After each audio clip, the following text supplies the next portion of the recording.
Nadreen, हिंगोर जाजे government boys primary school Qazi Khan में उस्तादन की सहूलत की खोट खिलाफ रहवासी तोड़े शागिर्द सरापा एहतजाज बनल आहिनि। एहतजाजी मुज़ाहिरे दौरान रहवासी ने शागिर्दन आवाज़ टीवी के रिपोर्टर सिकंदर अली तुनियो सां कहिड़ा वीचार वंडिया अचो त ॾिसूं। स्कूल टे उस्ताद हुजण खपनि न। असांखे असुल बि टे हुया, हाणे बि टे खपनि।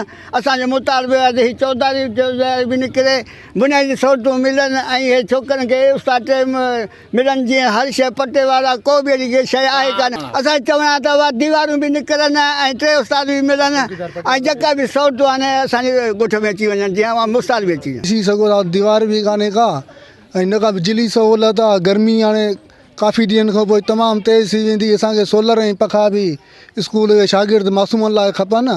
असांजे स्कूल खे घटि में घटि 3 मास्तर खपनि। असांजो इहो चवणु आहे त असांजे ॻोठ जे स्कूल खे दीवारूं मिलनि, दरवाज़ो फर्स्ट क्लास मिले ऐं मास्तर ॿिया 2 मिलनि जेके असांजे ॻोठ जे ॿारनि खे पढ़ाइनि। असांखे हिकिड़ो उस्ताद आहे, 2 उस्ताद ॿिया बि हुजनि, दीवार बि हुजनि, बिजली न आहे, न सोलर आहे, न ॿियो आहे।